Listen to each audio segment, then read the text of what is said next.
In the Canadian case, for example, John A. Macdonald, the man whose statue has been taken down in Picton, is much criticized for not doing more to rescue Western Indigenous nations from the catastrophic effects of the disappearance of buffalo herds from the prairies in the 1880s.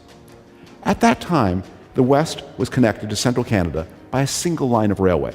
The Canadian government was a puny infant organization with a handful of employees, would lack capacity to deliver unemployment relief to the most developed sections of the country for another half a century. And if it had miraculously developed capacity to deliver relief to the prairies, what would be said then? Indefinite welfare relief produces social ills that government commissioners today denounce as genocide. The alternative to welfare relief, schooling people to acculturate the buffalo-deprived people into a modern farming and industrial society, is likewise denounced as genocide.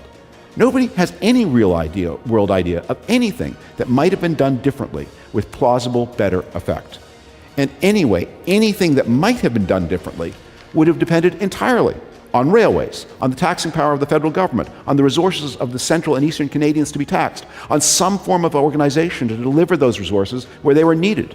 In other words, on the wealth, technology, and bureaucracy that only existed in the first place because the settler-colonial society, in the neutral sense of that term, had developed them.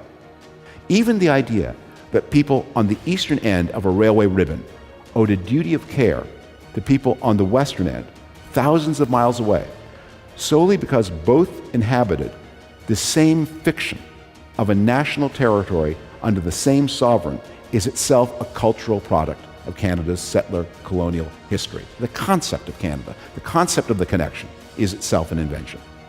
In other words, there is nothing more settler-colonial than the system of beliefs that so negatively judges settler colonialism.